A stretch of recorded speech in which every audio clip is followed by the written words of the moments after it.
The house smelled like cinnamon and pine, but it might as well have been a mausoleum. Everything in my mother-in-law's home was perfect: gold ornaments spaced exactly 4 inches apart on the tree, velvet ribbons cascading down the banister, a porcelain nativity scene arranged on the mantel like a museum exhibit. Nothing out of place. Nothing warm.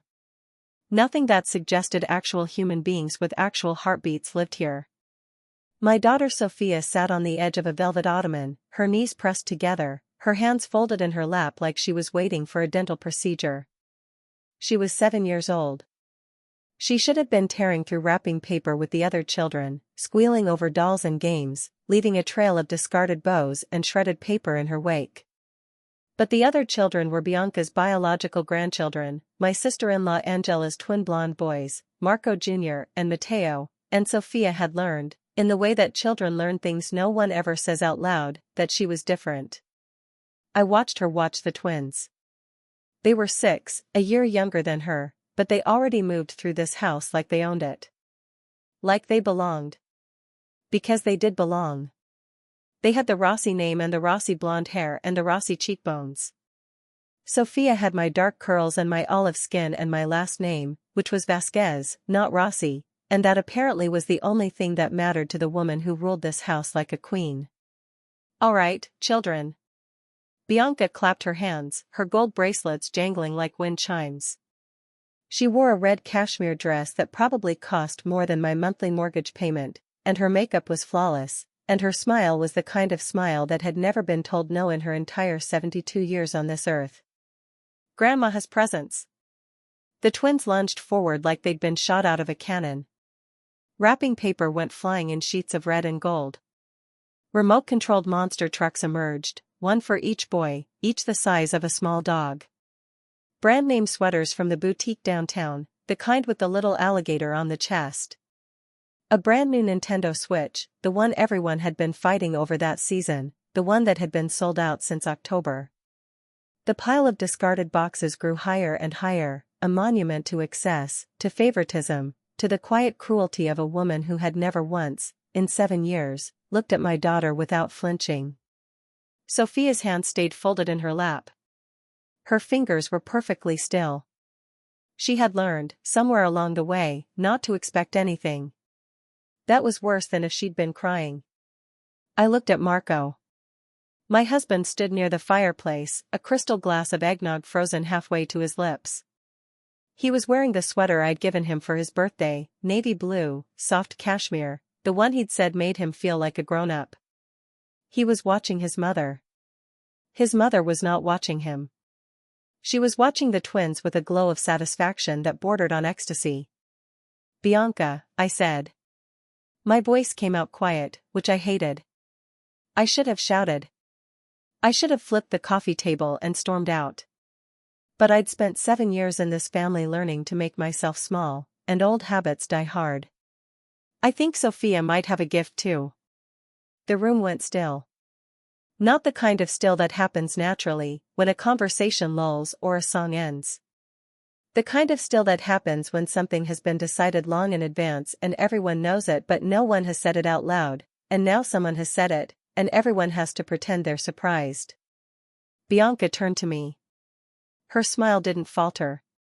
That was the most terrifying thing about her, not her cruelty, but her composure. She could deliver the most devastating blow without ever losing her smile. "Oh, Elena.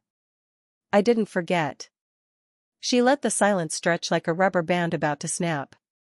"I just don't waste money on children who aren't family." The words landed like a physical blow. I actually felt myself recoil, my shoulders pulling back, my spine pressing against the chair. I had been insulted before. I had been snubbed, ignored, dismissed. But this was different. This was my daughter. This was public. This was Christmas Eve, in front of the entire Rossi clan, with the tree lights twinkling and the carols playing softly from the hidden speakers and the smell of roast beef drifting from the kitchen. "She's your granddaughter," I said. My voice was shaking now, but I didn't care. "She's Marco's daughter. She has every right to be here." "No." Bianca's voice was calm, measured, the voice of a woman who had never been challenged in her own home, not once, not in 40 years. She's your daughter. Marco may have married you, against my advice, as everyone here knows, but that doesn't make her a Rossi. Blood is blood, Elena. And she doesn't have a drop of ours. I looked around the room. Angela was examining her manicure like it contained the secrets of the universe. Her husband, a man whose name I had never bothered to learn because he'd never bothered to speak to me, was studying the Christmas tree with the intensity of an art historian. The twins had gone back to their monster trucks, oblivious, too young to understand what was happening. And Paolo. Paolo sat in the corner, in the same wingback chair where he'd sat every Christmas for 40 years. He was looking at his lap. His hands were motionless on his knees. His face was the color of old paper, and his eyes were somewhere else entirely, somewhere far away, somewhere safe, somewhere this was not happening. Marco, I said. Say something. He looked at me. His eyes were wet. His mouth opened. Then it closed again. The silence stretched. Mommy. Sofia's voice was very small. Can we go home now? I stood up so fast my chair tipped backward and hit the hardwood floor with a crack that echoed through the silent room. Yes, baby. We're going home. I took her hand. Her fingers were cold. We walked toward the front door, past the perfect tree with its perfect ornaments, past the pile of discarded wrapping paper, past the twins who looked up from their toys with the vague confusion of children who sense something is wrong but can't name it. Behind us, I heard Bianca's voice, pitched to carry across the entire house. This is what happens when Marco marries beneath him. You let one stray in, and suddenly they think they're entitled to everything. I didn't turn around. I didn't dignify it with a response. I just kept walking, my daughter's hand in mine, my heart pounding so hard I could feel it in my ears. At the front door, Sofia's coat got caught in the frame. I tugged it free, harder than I meant to, and the fabric tore with a sound like a small scream. We didn't stop. We walked out into the December night, the cold air hitting our faces like a slap. The Christmas lights on the Rossi house twinkled behind us, cheerful and oblivious. The lawn was covered in a thin layer of snow that glittered under the moon. It should have been beautiful. It was, I suppose, objectively beautiful. But all I could see was my daughter's face, pale and confused, trying to understand why her grandmother had called her a stray. In the car, Sofia buckled her seatbelt without being asked. She stared out the window at the perfect house with its perfect decorations and its perfect, terrible people. Mommy, she said. Yes, baby? My drawing bag. I left it there. Under the sofa. My family picture is inside. I started the engine. The car was freezing. We'll get it later, sweetheart. I promise. Will Grandma throw it away? I didn't answer. I couldn't. I pulled out of the driveway and drove into the cold Wisconsin night, the Christmas music on the radio a grotesque soundtrack to the worst night of my life. The streets of Elmwood were empty. Who else would be out at 10 o'clock on Christmas Eve? Everyone was home. Everyone was with family. Everyone was warm and safe and loved. Everyone except us. Can we turn off the music? Sofia asked. I switched off the radio. The silence was somehow worse than the music had been. Mommy, did I do something wrong? I pulled the car over. I put it in park. I turned around in my seat and looked at my daughter, her dark curls, her dark eyes, her face that was all mine and none of Marco's, and that was apparently the only thing that mattered to the woman who should have been her grandmother. No, I said. My voice cracked on the word. You didn't do anything wrong. You have never done anything wrong. Do you understand me? Look at me, Sofia. Do you understand? She nodded slowly, but her eyes were still uncertain. Then why doesn't Grandma love me? Because she's a monster, I wanted to say. Because she spent 72 years building a kingdom out of control and cruelty and you don't fit into her design. Because some people are so small inside that they can only love people who look like them. Because the world is full of injustice and you just experienced it at 7 years old on Christmas Eve. Instead I said, I don't know, baby. But it's not your fault. It will never be your fault. No matter what anyone says, no matter what anyone does, it is not your fault. Sofia looked out the window at the dark houses, each one strung with lights, each one full of families who hadn't just been thrown out into the cold. My family picture had everyone in it.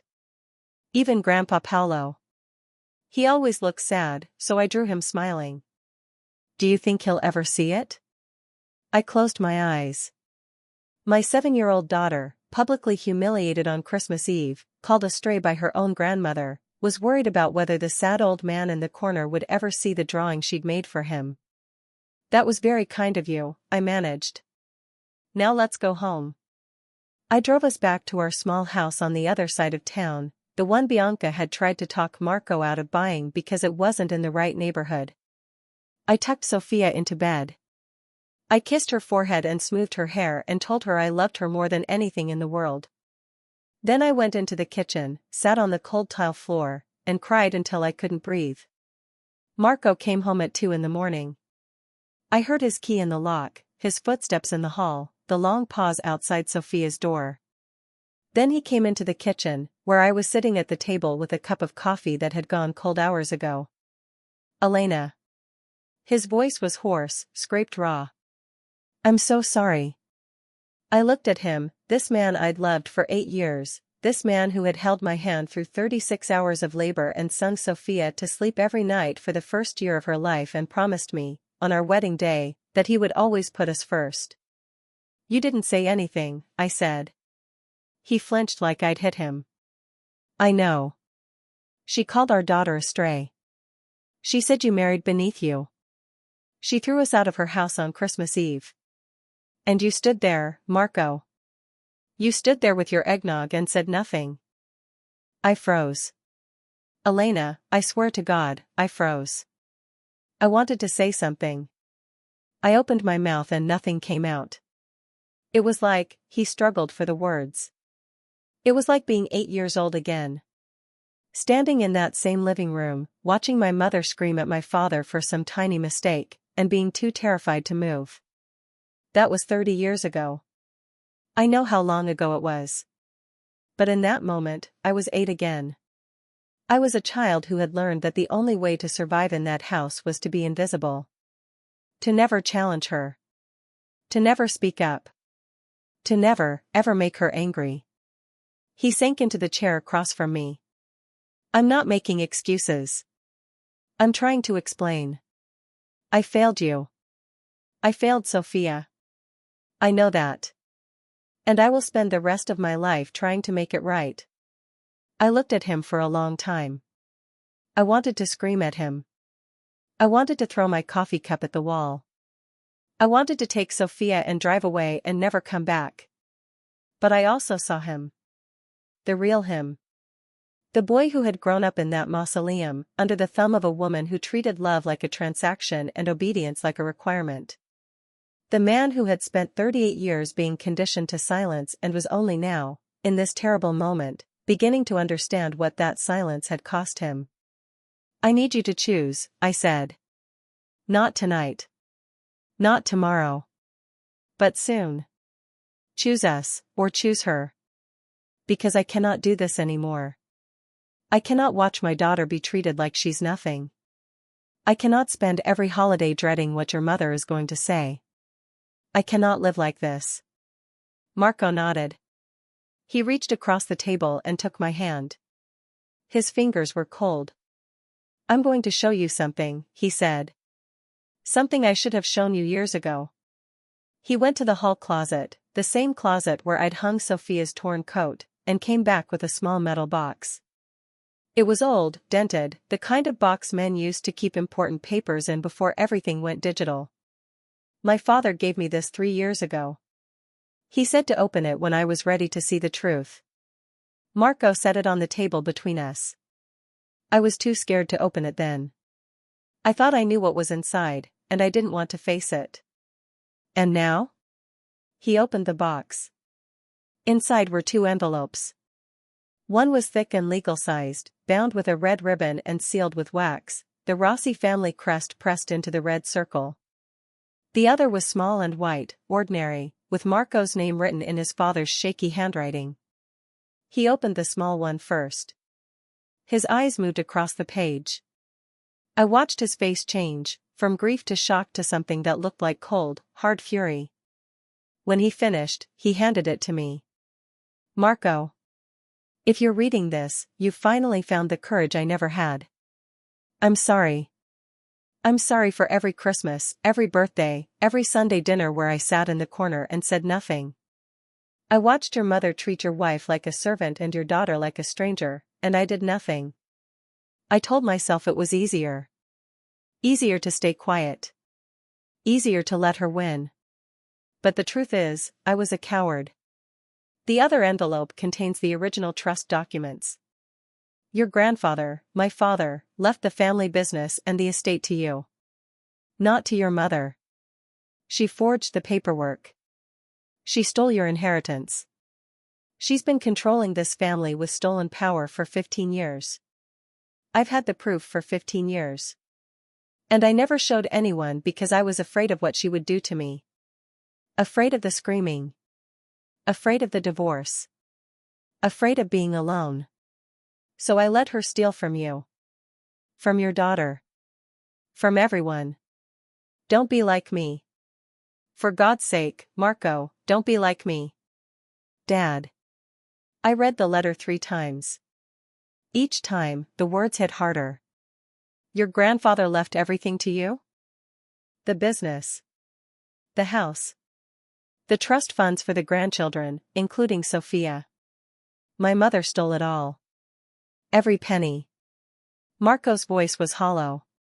She's been living in that house, spending that money, controlling this family, and it was never hers.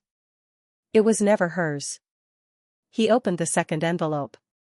Bank statements. Trust documents with original signatures.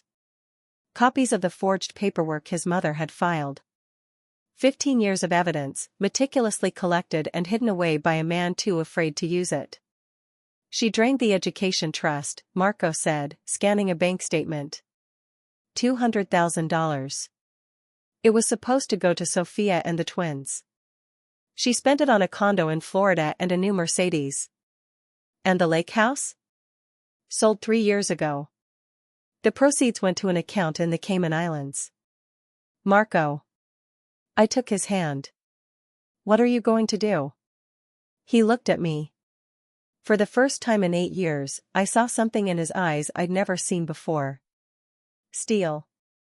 I'm going to take it all back, he said. But I'm going to do it smart. She's not going to see it coming until it's too late. The next morning, Christmas morning, Sofia came into our room at dawn. She was holding a piece of paper, a new drawing she'd done overnight, after we'd put her to bed. It showed a family, a man, a woman, a little girl. They were holding hands under a starry sky. Above them, she'd written one word in careful 7-year-old letters, us. Mommy, I made a new family picture, she said. The old one is still at Grandma's house, under the sofa. But this one is just for us. So we don't forget that we're a family too. I pulled her into bed between Marco and me. We lay there, the 3 of us, tangled in blankets, as the pale winter sun crept through the curtains. We're going to be okay, I said. We're going to be better than okay. Promise? Sofia asked. Marco kissed the top of her head. Promise, sweetheart. I'm going to fix everything. I swear to you. That afternoon, while Sofia played with the art set I'd hidden in my closet, the gift that had nothing to do with the Rossi family, the gift that was just from me to her, I took her torn coat from the hall closet to see if I could mend it. Something crackled in the pocket. I reached in and pulled out a crumpled piece of paper. I almost threw it away, assuming it was one of Sofia's doodles. But something made me unfold it. It wasn't a doodle. It was a note, written in a shaky old man's handwriting. Elena. Come to the house tomorrow at 2 p.m. Bianca will be at her bridge game. I have something for you. Something that should have been yours, and Marco's, a long time ago. I know about the trust. I've known for 15 years. I'm done being silent. Burn this note after you read it. Paolo. I read it 4 times. Then I did not burn it. I folded it carefully and put it in my jewelry box, next to Sofia's baby bracelet and the dried rose from my wedding bouquet. Marco. My voice came out strange. You need to see this.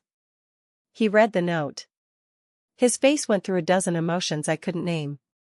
He knew. The whole time, he knew. And now he's ready to talk. After 40 years? What changed? I thought about Sofia's drawing, still under the sofa at the Rossi house. The family portrait with everyone in it. Grandpa Paolo, smiling. I think your daughter changed him, I said.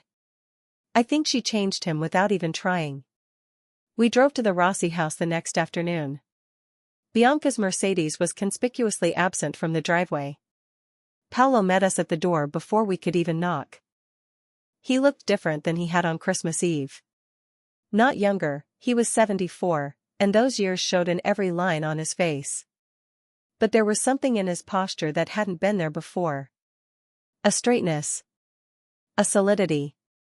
He looked like a man who had finally, after decades of practice, stopped being afraid. Thank you for coming. His voice was quiet but steady. I wasn't sure you would. I almost didn't, Marco said. Elena convinced me. Paolo looked at me. Thank you. For raising a daughter who sees people. Really sees them. Before I could respond, he led us through the house to the study, Bianca's inner sanctum, the room where she managed the family's accounts and, apparently, its secrets. The walls were lined with books that looked like they'd never been opened. The desk was immaculate, not a paper out of place. Paolo opened the wall safe with trembling hands. Inside were files.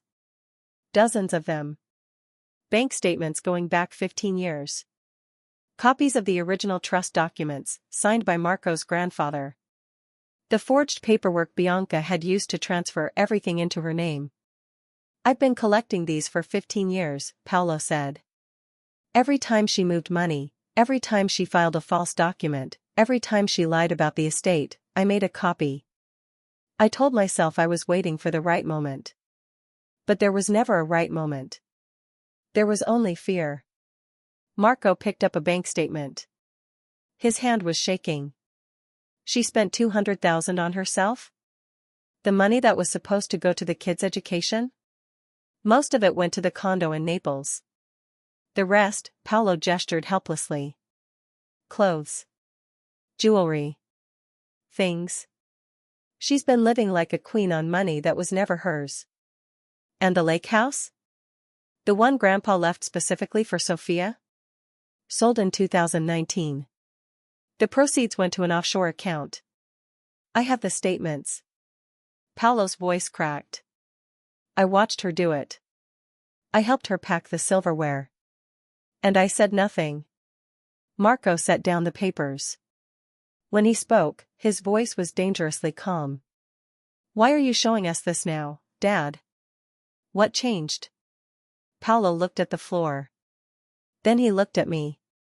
Then he walked to his desk and picked up something I recognized immediately. Sofia's drawing bag. And next to it, her family portrait, the one with everyone in it. Marco. Me. Sofia. The twins. Angela. Even Bianca, standing slightly apart, because even at 7 Sofia understood that Bianca didn't want to be close to anyone. And Paolo. Standing in the corner. Smiling. She drew me smiling, Paolo said. His voice broke on the last word. No one has ever drawn me smiling. In every family photo, every snapshot, every holiday card for 40 years, I'm in the background. Looking away. Trying to disappear. But your daughter put me right in the middle. And she gave me a smile. He held up the drawing so we could see it clearly. At the bottom, in Sofia's careful handwriting, Grandpa Paolo. I hope you are not sad anymore. I found this under the sofa after you left, Paolo continued. Bianca was still screaming about how you'd ruined Christmas, how Elena was ungrateful, how Sofia was a bad influence on the twins. And I was sitting in my chair, invisible as always, looking at this drawing. This little girl had drawn me smiling. She had seen me, the real me, the one who's been hiding for 40 years. And she had wished for me to be happy. He wiped his eyes with the back of his hand. I've been sad for 40 years. 40 years of silence and fear and watching my family fall apart without being able to stop it. And a 7-year-old girl saw it. She saw me. And she cared enough to draw me smiling. I can't be silent anymore. If a child can be that brave, then so can I. Marco stared at his father. For a long moment, neither of them moved. Then Marco crossed the room and pulled his father into a hug, the first real hug I had ever seen them share. We're going to fix this, Marco said. Together. Paolo nodded against his son's shoulder. Together. The next 2 weeks were a whirlwind of lawyers and accountants and whispered phone calls. We told no one what we were doing, not Angela, not the twins, and certainly not Bianca. We let her believe she had won. Let her post her smug Facebook updates about family first and blessed beyond measure. Let her think we were licking our wounds in our little house across town. Meanwhile, Marco met with Arthur Bennett, the Rossi family's original attorney, a man Bianca had fired 15 years ago when he'd asked too many questions about the trust. Arthur was 82 now, semi-retired, with a face like a basset hound and a mind like a steel trap. When Marco showed him the documents, his eyes lit up. I've been waiting for this phone call for 15 years, Arthur said. Your grandfather made me promise, before he died, that I'd protect the trust. When your mother fired me, I thought I'd failed him. He spread the papers across his desk. But now we have everything. Fraud. Forgery. Embezzlement. Criminal charges if you want them. Civil settlement if you don't. What do you recommend? Marco asked. Arthur leaned back in his chair. Criminal charges would be satisfying. Very satisfying. I won't lie to you, Marco, part of me would love to see your mother in an orange jumpsuit. But a criminal trial would drag on for years. It would be in the papers. It would put your family through hell. He paused. A civil settlement is cleaner. She signs over the assets. She moves out of the house. She agrees to repay what she can. And in exchange, you don't press charges. Marco looked at me. I could see the war playing out behind his eyes, the desire for justice versus the desire for peace.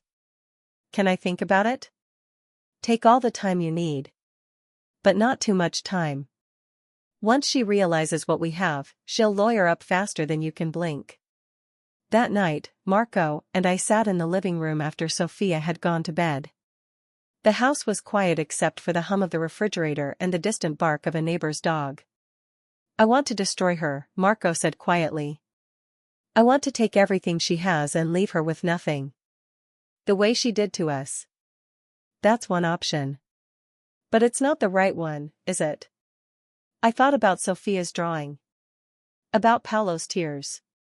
About the 40 years of silence that had almost destroyed this family. Revenge feels good in the moment. But it doesn't heal anything. It just creates new wounds. So what do? We hold her accountable. We take back what's ours. But we leave the door open. Just a crack. In case she ever wants to change. Marco was silent for a long time. Then he nodded. Okay. We do it civilly. But she has to apologize. To you. To Sofia. In front of everyone. That's non-negotiable. Then that's what we'll ask for. Arthur scheduled the family meeting for January 15th. He sent certified letters to every adult member of the Rossi family, Angela and her husband, Uncle Frank from Milwaukee, 2 cousins I'd met exactly once, and, of course, Bianca. The letters didn't explain what the meeting was about. They just said, attendance is mandatory. Legal counsel will be present. Bianca called Marco within an hour of receiving hers. What is this? Her voice was sharp as broken glass. You're summoning me to a meeting? Like I'm some kind of employee? Not an employee, Mom. A family member. I'm asking you to be there. Asking? It feels more like a demand. Consider it an invitation. The kind you can't refuse. The line went dead. Marco stared at his phone for a moment, then set it down. She knows something's wrong. Good, I said. Let her worry. She's had 40 years of never worrying about anything. The morning of January 15th arrived cold and gray. Snow dusted the streets of Elmwood and clung to the bare branches of the oak trees. I dressed Sofia in her best dress, deep blue velvet that brought out the darkness of her eyes, and braided her hair with a ribbon to match. Are we going to Grandma's house? She asked. No, baby. We're going to a meeting. A very important meeting. Do you remember what I told you? That I don't have to say anything if I don't want to. And that no matter what happens, you and Daddy love me. That's right. And what else? She smiled, a little shy. That I should bring my drawing pad. In case someone needs a picture. I kissed her forehead. That's my girl. The meeting was at Arthur's office, a wood-paneled suite in an old brick building downtown. We arrived early. Marco paced the conference room like a caged animal. I sat in the corner with Sofia, who was already drawing on a fresh page of her sketchbook. Paolo arrived next, walking with the cane he'd started using after his hip surgery. There was something different in his bearing, a quiet dignity that had been missing for 40 years. I'm nervous, he admitted, sitting beside me. So am I. What if she doesn't sign? What if she fights? Then we fight back. But she'll sign. She has no other choice. He nodded slowly. I should have done this years ago. You're doing it now. That's what counts. Angela arrived with her husband and the twins. Marco, what is this about? Mom has been calling me nonstop, demanding to know what's going on. You'll find out with everyone else. Uncle Frank came next, then the two cousins. Then, finally, Bianca. She swept into the conference room like a winter storm, wearing a full-length mink coat and a diamond brooch the size of a small bird. Her eyes swept the room, cataloging every face, every potential threat. Marco. She didn't sit. I hope you have a very good explanation for this circus. I do. He gestured to the chair at the head of the table, the chair she always took. Please, Mom. Sit. She sat. Arthur closed the door and took his place at the opposite end of the table. For a moment, no one spoke. The only sound was the ticking of the grandfather clock in the corner. My name is Arthur Bennett, Arthur began. I was the Rossi family attorney for 30 years before Mrs. Bianca Rossi terminated my services in 2009. I've been asked here today to present certain documents related to the estate of Giovanni Rossi, who passed away in 2004. Bianca's face went very still. Arthur continued. Giovanni Rossi left a detailed will and trust. The trust specified that his grandson, Marco Rossi, would inherit controlling interest in the family business, Rossi Construction, upon reaching the age of 30. It also specified that the family home would pass to Paolo Rossi, with a life estate for his wife Bianca.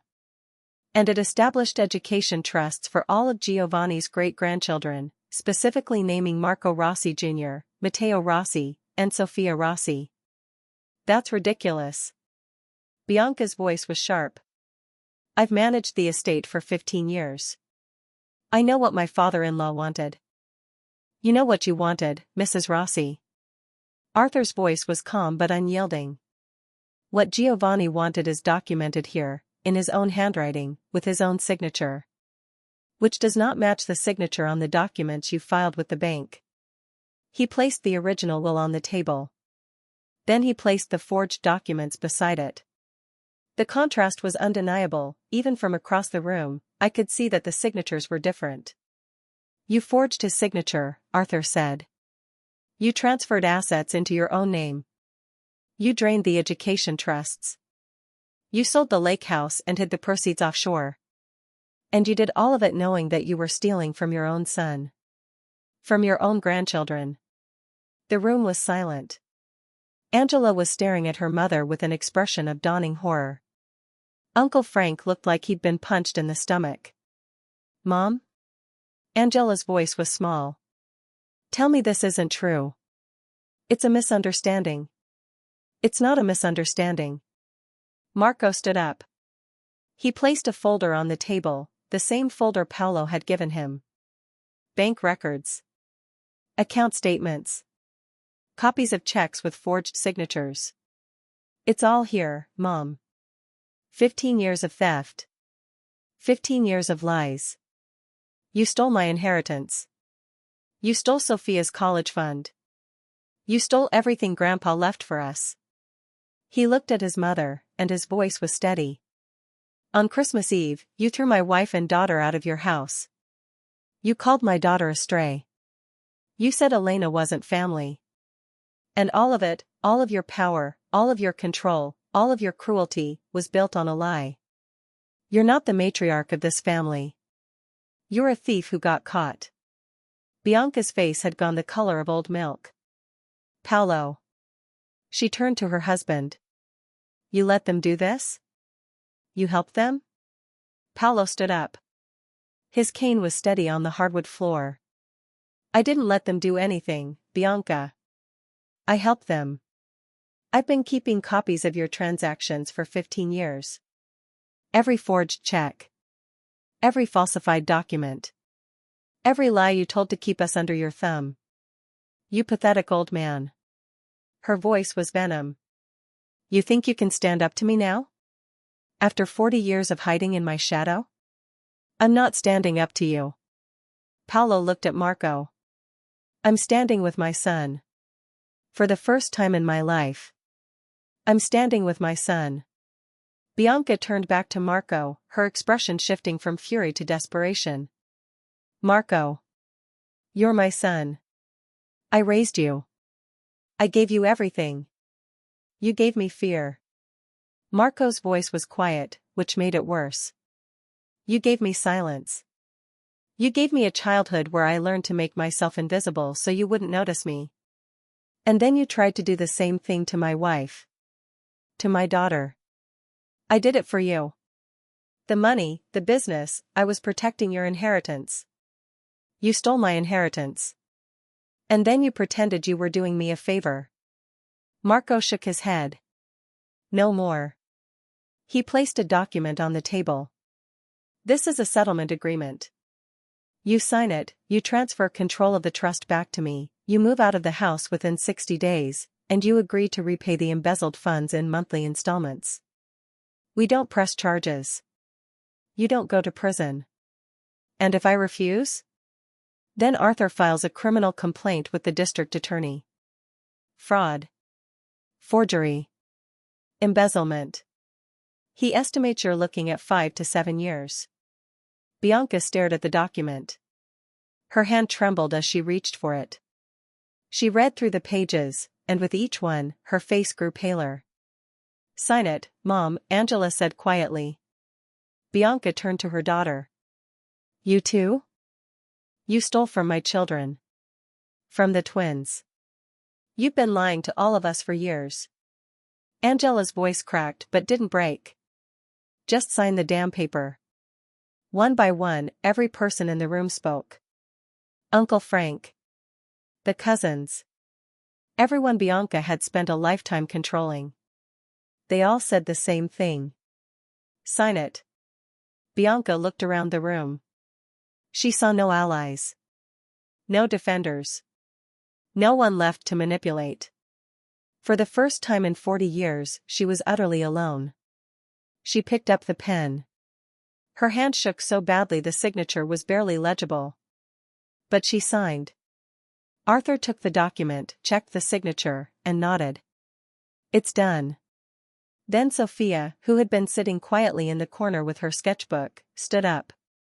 She walked around the table to where Bianca sat, pale and trembling, her perfect composure finally shattered.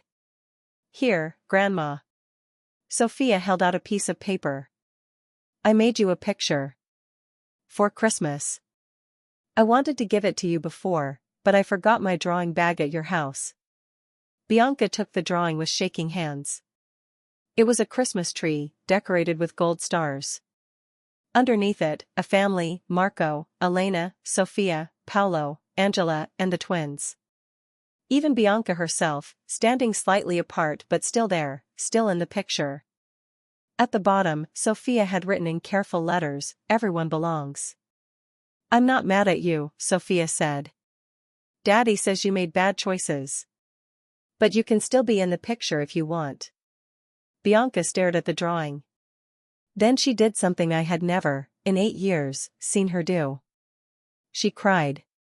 Not the theatrical, manipulative tears she'd used to control people for decades. Real tears. Ugly tears. The tears of a woman who had just realized, in one terrible moment, what she had thrown away. Thank you, she whispered. Thank you, Sofia. Sofia patted her hand. You're welcome, Grandma. Merry Christmas. The room was silent. No one moved. Then Paolo walked around the table and put his hand on Sofia's shoulder. Come on, Piccola, he said. Let's get some ice cream. But Grandpa, it's January. Best time for ice cream. He led her out of the room. Slowly, the rest of the family followed. Angela and the twins. Uncle Frank. The cousins.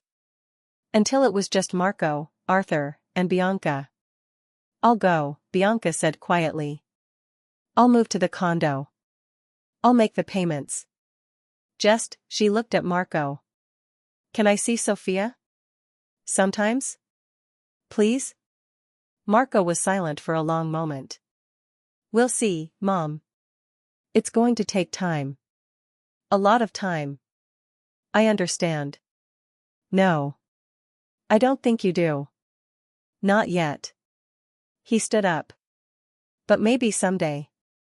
He took my hand. We walked out of the conference room together, leaving Bianca alone with the ghost of the empire she had built and lost. In the parking lot, the January sun was breaking through the clouds. Sofia was in the back of Paolo's car, showing him her sketchbook. He was laughing, actually laughing, at something she'd said. Did we just win? I asked. Marco pulled me close. Yeah. I think we did. What happens now? Now we go home. Now we eat ice cream in January. Now we live. I leaned into him. I like that plan. Me too. He kissed my forehead. Me too. The aftermath was quieter than the battle. Bianca moved to her condo in Naples within the month. She sent Sofia a birthday card with $100 bill inside and a note that just said, for art supplies. Love, Grandma. Sofia spent it on watercolor paper and professional brushes and drew her grandmother a picture of a flamingo standing in the ocean. Paolo moved into the guest cottage behind our house that spring. We'd renovated it the year before, thinking we might rent it out for extra income, but when Paolo mentioned, in his quiet, hesitant way, that the Rossi house felt too big for him now, too empty, the decision made itself. I don't want to be a burden, he kept saying, even as he packed his books into cardboard boxes. You're not a burden, I told him. You're family. You've always been family.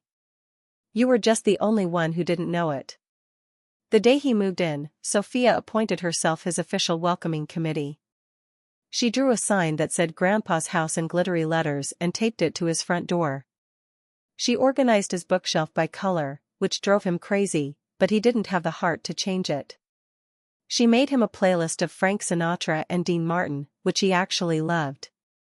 She's something else, Paolo said, watching her rearrange his armchair for the third time. She's been waiting for this her whole life, I said. She always wanted a grandparent who was actually around. Paolo's face flickered with something, regret, maybe. Or hope. I wasn't around. For Marco. For any of it. I was there physically, but I wasn't there. You're here now. Yes. He nodded slowly. Yes, I am. Over the following months, I watched Paolo transform. Not overnight, real change never happens overnight. But slowly, day by day, he emerged from the shell he'd been living in for 40 years. He started joining us for dinner every night instead of eating alone in his cottage. He started coming to Sofia's school events, art shows, spelling bees, the spring concert where she played a wobbly rendition of Twinkle Twinkle Little Star on the recorder. He started talking. Really talking. About his childhood in Sicily. About meeting Bianca when they were both young and beautiful and full of hope. About the slow erosion of that hope over decades of marriage. I loved her once, he told me one evening, watching Sofia chase fireflies in the backyard. The woman I married wasn't a monster. She was bright and fierce and full of life. But somewhere along the way, she got lost. She started needing to control everything and everyone around her. She couldn't stand to be challenged. Couldn't stand to be wrong. He paused. And I let her. I stepped back and let her take over, because fighting was too hard. I thought I was keeping the peace. But I was just letting her destroy everything. Do you still love her? He thought about it for a long time. I love the memory of who she was. I don't know if I love who she became. But I pity her. Deeply. She's alone now, in that condo in Florida, surrounded by nice things and no people. That's a terrible way to live. Sofia caught a firefly and ran over to show us, cupping it carefully in her hands. Look, Grandpa. It lights up. It certainly does. Paolo leaned forward, his eyes bright with genuine wonder. Did you know that in Italy, we used to call them luxiole? When I was a boy, my friends and I would catch them by the river and make wishes. What did you wish for? He smiled, a real smile, the kind I'd never seen on him before. I wished for a family of my own. For a house full of laughter and love. For people who saw me. Really saw me. He touched Sofia's cheek. It took 74 years. But my wish finally came true. Sofia beamed. Want to help me catch more? I would be honored. I watched them walk across the lawn together, old man and young girl, united by a drawing of a smile. And I thought about how close we'd come to losing all of this. If Sofia hadn't left her drawing bag under the sofa. If Paolo hadn't found it. If a 7-year-old girl hadn't drawn a sad old man with a smile. Sometimes the smallest things change everything. Sometimes the things we leave behind are the things that save us. Sofia turned 8, then 9, then 10. She grew taller and more confident and impossibly more talented. Her art teacher at school called us in for a special meeting when Sofia was in 5th grade. I've been teaching for 25 years, the teacher said, spreading Sofia's portfolio across her desk. I've seen talented students before. Gifted students. But your daughter has something I've rarely encountered. She doesn't just draw what she sees. She draws what she feels. She draws the truth that people are hiding. She held up a recent piece, a portrait of Paolo, sitting in his armchair, surrounded by books. He was smiling, and the smile reached his eyes in a way that was both joyful and heartbreaking. At the bottom, Sofia had written, "He finally learned to be happy." I cried when I saw this, the teacher admitted. I don't know your family's story. But I can feel it in every line of this drawing. Marco and I converted the attic into a proper studio for Sofia that summer. We installed skylights and a drafting table and shelves for her supplies. Paolo supervised the entire renovation from a lawn chair in the backyard, offering opinions nobody asked for but everyone appreciated. What do you think, Grandpa? Sofia asked, showing him the half-finished space. He looked around at the skylights, the drafting table, the walls waiting to be filled with art. I think you've turned an attic into a cathedral. It's just a room. It's a room where you make art. That makes it sacred. Sofia hugged him. You always know the right thing to say. I've had a lot of practice. 40 years of silence gave me a lot of time to think about what I should have been saying. Bianca's postcards arrived like clockwork. Once a month, from Naples, a glossy photo of a beach or a golf course with a few lines scrawled on the back. They were always addressed to Sofia. They were always brief. Thinking of you. Hope you're well. It's hot here. Love, Grandma. Sofia read each one and pinned it to a corkboard in her attic studio. She made a collage of them: sunset over the Gulf, palm trees at dusk, a flamingo standing in shallow water. Over time, the collage grew until it covered half the wall. Do you ever write her back? I asked once. Sometimes. Sofia was 14 now, tall and serious, her dark curls pulled back in a messy ponytail. I sent her drawings. The ones from my shows. Does she respond? She says she frames them. She says she has a whole wall of them in her apartment. She calls it her Sofia gallery. Sofia paused, her charcoal pencil hovering over a sketch. She's different now, Mom. I can tell from her letters. She's sad. Not angry sad. Just sad. Do you forgive her? Sofia set down her pencil and looked at me. I don't know. I think forgiveness is like drawing. You have to practice it. Some days you're better at it than others. She looked at the corkboard full of postcards. I'm still practicing. When Sofia was 15, she entered a national art competition. The theme was reconciliation, and she submitted a painting she'd been working on for nearly a year. It showed two hands, one old, one young, reaching toward each other across a table. On the table was a torn photograph being pieced back together. In the background, barely visible, was a Christmas tree. She won second place.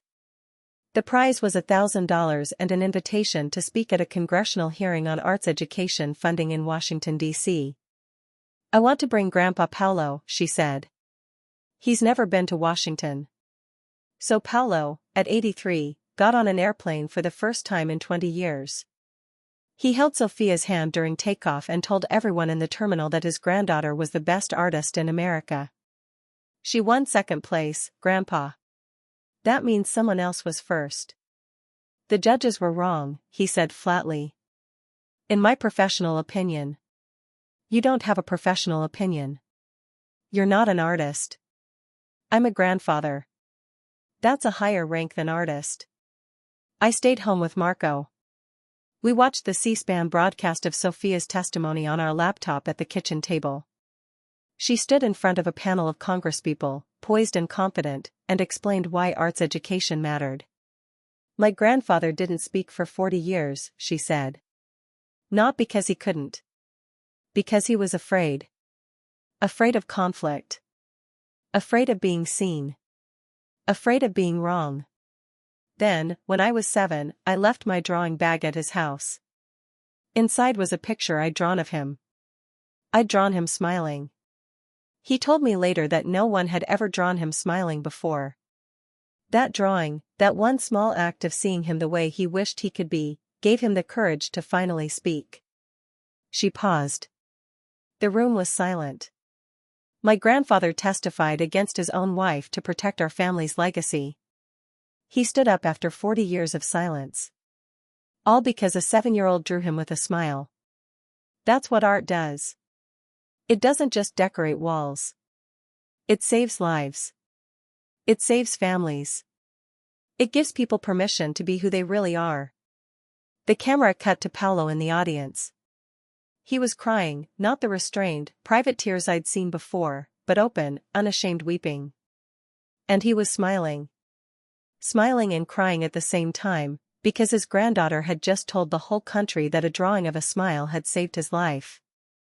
After the broadcast ended, Marco and I sat in silence for a long time. She's incredible, he finally said. She always has been. Since the day she was born. I took his hand. We did something right. We did a lot of things right. It just took us a while to figure out what they were. Sofia and Paolo came home to a hero's welcome. There was a front-page article in the Elmwood Gazette, local teen artist testifies before Congress, credits grandfather's influence, and for weeks afterward, people stopped Paolo on the street to shake his hand. I'm famous, he told me, bewildered. At 83, I'm famous. You're not famous. You're beloved. There's a difference. What's the difference? Fame is people knowing your name. Beloved is people knowing your story. He nodded slowly. I never thought I'd have a story worth telling. Everyone has a story worth telling. Some people just need a little help getting it out. That summer, Bianca wrote Sofia a longer letter than usual. It came in a thick envelope, not a postcard, and Sofia read it in her attic studio with the door closed. When she came down, her eyes were red. She wants to visit, Sofia said. Not to stay. Just for a weekend. She says she's been in therapy for years. She says she has things she wants to say in person. Marco's jaw tightened. I don't know if that's a good idea. I think it is. Sofia's voice was steady. I think she's been alone long enough. So Bianca came.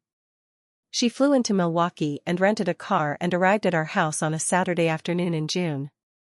She was 78 now, smaller than I remembered, her once imperious posture softened by age and distance and years of therapy. She stood on our front porch, clutching a gift bag, looking terrified. Thank you for letting me come, she said. I know I don't deserve it. You're right, I said. You don't. But Sofia wanted you here. So come in. The visit was awkward and painful and strangely healing. Bianca apologized to me, a real apology, not the deflecting, justifying kind she'd used her whole life. She apologized to Marco. She apologized to Sofia, who listened quietly and then handed her a drawing she'd made for the occasion. It showed Bianca, older and softer, standing in front of our house. The door was open. Inside, the family was waiting. Everyone belongs, Sofia said. Even you. If you're ready. Bianca held the drawing like it was made of glass. I'm ready, she whispered. I've been ready for years. I just didn't know how to come back. You just did, Sofia said. You came back. That's the only way. Bianca visited once a year after that. It was never easy, the wounds she'd inflicted were too deep for easy healing, but it got easier. She and Paolo would sit on the porch together, not saying much, two old people who had spent 40 years in a war and were finally, tentatively, making peace. I loved her once, Paolo told me again, watching Bianca play checkers with Sofia through the window. I don't know if I love her now. But I've forgiven her. That's something. That's everything, I said. Paolo died 3 years later, at 86, in his sleep. He went peacefully, the way he'd done everything in the last decade of his life. Sofia found him in the morning, in his favorite armchair, a book of Italian poetry open on his lap. He was smiling. The funeral was the largest Elmwood had ever seen. Everyone came, the whole town, it seemed, plus people from Milwaukee and Madison and even Washington, D.C., where Sofia's congressional testimony had made Paolo a minor celebrity in arts education circles. Sofia gave the eulogy. She was 22 now, about to graduate from the Rhode Island School of Design with honors. She stood at the podium in a blue dress, Paolo's favorite color, the color of the sky on a clear day, and told the story of the drawing. When I was 7, I drew a picture of my grandfather smiling. I didn't know him very well back then. He was always in the corner, always quiet, always looking away. But I saw something in him. I saw someone who wanted to be happy. So I drew him the way I hoped he could be. That drawing changed everything. Not because it was a great work of art, I was 7, so it was mostly stick figures. but because it showed him what he could become. It gave him permission to smile. To speak. To stand up after 40 years of silence. She paused. The church was utterly still. My grandfather taught me that it's never too late. Never too late to change. Never too late to become the person you were meant to be. He spent 40 years in the dark. But the last 12 years of his life, he was the brightest person in any room. He went to Washington. He testified before Congress. He told his story to anyone who would listen. And he smiled. All the time. He smiled so much that sometimes I forgot he'd ever been sad. She touched the podium. He used to say that I saved him. But he saved me too. He showed me that art isn't just about making beautiful things. It's about telling the truth. It's about reaching across silence and saying, I see you. You matter. You belong. She looked at the casket. I love you, Grandpa. Thank you for learning to smile. After the funeral, Bianca lingered at the grave. Everyone else had gone to the reception, but she stood alone by the fresh earth, her cane planted in the grass, her face unreadable. I walked over to her. Do you want a moment alone? No. She shook her head. I've had enough moments alone. That's all I have now. Moments alone. She looked at the headstone, Paolo's name, his dates, and below them, a line Sofia had chosen. He finally learned to smile. He was a good man, Bianca said quietly. I didn't appreciate him when I had him. I was too busy trying to control everything. And now he's gone. You're still here. Yes. She looked at me. For whatever that's worth. I thought about all the years of pain she'd caused. The insults. The cruelty. The Christmas Eve that had nearly broken us. And I thought about the postcards on Sofia's wall and the letters she'd written and the apologies she'd offered, however late. It's worth something, I said. I'm not sure what yet. But something. Bianca nodded slowly. Thank you. For letting me come. For letting me be here. That was Sofia's doing. It was all Sofia's doing. From the very beginning. She looked toward the church, where Sofia was standing with Marco and Angela, surrounded by mourners. That child saved this family. I was too blind to see it for so long. But she saved us all. I didn't argue. Some truths didn't need agreeing with. They just needed to be said out loud.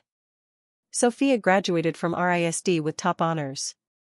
Her thesis project was a series of paintings called The Forgotten Drawing, chronicling the story of our family through 4 large canvases. The first showed a house on Christmas Eve, a family leaving, a torn coat. The second showed an old man alone in a study, surrounded by shadows, holding a child's drawing. The third showed the same old man, standing now, speaking, surrounded by family. The fourth showed him smiling. The series won the department's highest award and was featured in a gallery show in Providence. A critic from the Boston Globe called it a masterwork of emotional storytelling. A museum in Milwaukee expressed interest in acquiring it for their permanent collection. I'm proud of you, I told her at the opening, standing before the fourth painting. More than I can say. Sofia linked her arm through mine. I couldn't have done any of this without you. Without Dad. Without Grandpa. That's not true. You're the one who drew that first picture. You're the one who saw him. I drew what I saw. She looked at the painting, at Paolo's smiling face, captured forever in oil and canvas. That's all art is, really. Paying attention. Seeing people the way they really are. And then showing them. I thought about that Christmas Eve, all those years ago. The cold. The cruelty. The torn coat. The drawing left behind. I had thought, in that moment, that our family was broken beyond repair. But broken things can be mended. Sometimes they come back stronger than before. Are you happy? I asked. Sofia smiled, Paolo's smile, the one she'd given him, which he'd given back to her 1,000 times over. Yeah, Mom. I'm happy. Good. I pulled her close. That's all I ever wanted. I know. She hugged me back. That's why I drew it. The sun set over Providence, painting the sky in shades of gold and pink. The gallery buzzed with conversation and champagne and the sound of people being moved by art. And somewhere, I knew, a sad old man who had learned to smile was watching, and he was proud.